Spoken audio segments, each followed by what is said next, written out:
తెలుగుదేశంలో ఆర్థిక అంశాల మీద మాట్లాడగలిగినోళ్ళు అరజన మంది దాకా ఉంటారు. పయ్యావుల కేశవ్ గాని, యనమల రామకృష్ణుడు గాని, పట్టాభి గావచ్చు, నీలాయపాలెం విజయ్ కుమార్ గావచ్చు, ఇట్లాంటోళ్ళు డేటాలతో మాట్లాడేవాళ్ళున్నారు. వైఎస్ఆర్ కాంగ్రెస్ పార్టీలో ఒక బొగ్గను తప్పించి ఇంకెవరు లేరు. మిగతా వాళ్ళు పై మాటలు తప్పించి డెప్త్‌గా మాట్లాడగలిగినోళ్ళు లేరు.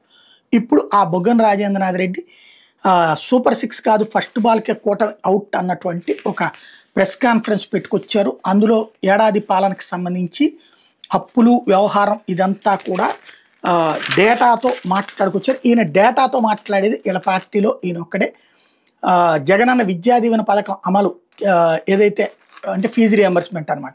2019-20లో 21,55,298 మందికి 4,208 కోట్లు విడుదల చేసాం దగ్గర నుంచి బిగిన్ చేసి 2022లో పలు కారణాలతో లబ్ధి పొందలేకపోయిన వాళ్ళకి 28/12/2022 మరోసారి 193 కోట్లు విడుదల చేశారు. ఇలా వైఎస్ఆర్సీ ప్రభుత్వంలో జగనన్న విద్యా దీవెన కింద 12,609 కోట్లు క్రమం తప్పకుండా షెడ్యూల్ ప్రకారం ప్రతి త్రైమాసికానికి చెల్లించారు. 2024లో అధికారంలోకి వచ్చిన తర్వాత కూటమి ప్రభుత్వం షెడ్యూల్ ప్రకారం ఇవ్వాల్సిన ఫీజు రియంబర్స్మెంట్ జనవరి, ఫిబ్రవరి, మార్చికి ఇవ్వలేదు.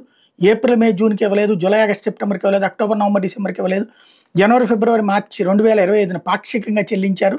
ఏప్రిల్ నెలలో చెల్లించాల్సిన సమయం ఉంటే కొంచెమే చెల్లించారు. ఏప్రిల్, మే, జూన్లో లేదు. త్రైమాసికానికి 700 కోట్ల రూపాయలు చెల్లించాల్సి ఉంటే ఏం చెల్లించట్లేదు అన్నది. అట్లాగే షెడ్యూల్ ప్రకారం జగనన్న వసతి దీవెన ప్రకారం అంటే ఈ హాస్టల్ ఫీజు టైప్ అనమాట. ఇది 19-20లో 1,220 కోట్లు ఒక ఏడాది, 20-21లో 1,083 కోట్లు, 21-22లో 1,058 కోట్లు, 22-23లో 912 కోట్ల రూపాయలు. జగనన్న వసతి దీవెన కింద 4,275 కోట్లు అందించారు. కూటమి ప్రభుత్వం విడుదల కావాల్సినటువంటి వసతి దీవెన 23-24 ఏప్రిల్, మే నెలలకి 10 లక్షల మందికి 1,100 కోట్లు, 24-25 ఏప్రిల్, మే నెలలో 10 లక్షల మందికి 1,100 కోట్లు చెల్లించాలి. ఏమీ ఇవ్వలేదు అంటూ ఓవరాల్గా ఒక విద్యా సంవత్సరానికి ఫీజు రియంబర్స్మెంట్కి 2,800 కోట్లు, హాస్టల్ మెయింటెనెన్స్ ఖర్చుల కింద 1,100 కోట్లు కలిపి 3,900 కోట్లు చెల్లించాలి. కానీ 24-25కి నిధులు ఏమీ వదల్చకపోగా 25-26 విద్యా సంవత్సరానికి బడ్జెట్లో 3,900 కోట్లు కేటాయించాల్సి ఉంటే కేవలం 2,600 కోట్లు మాత్రమే కేటాయింపులు చేసింది. విద్యార్థుల భవిష్యత్తుకు అధిక ప్రాధాన్యం ఇచ్చిన గత వైఎస్ఆర్ ప్రభుత్వం జగనన్న విద్యా దీవెన కింద 12,609 కోట్లు, వసతి దీవెన కింద 4,245 కోట్లు విద్యార్థుల తల్లిదండ్రుల ఖాతాలో జమ చేసింది.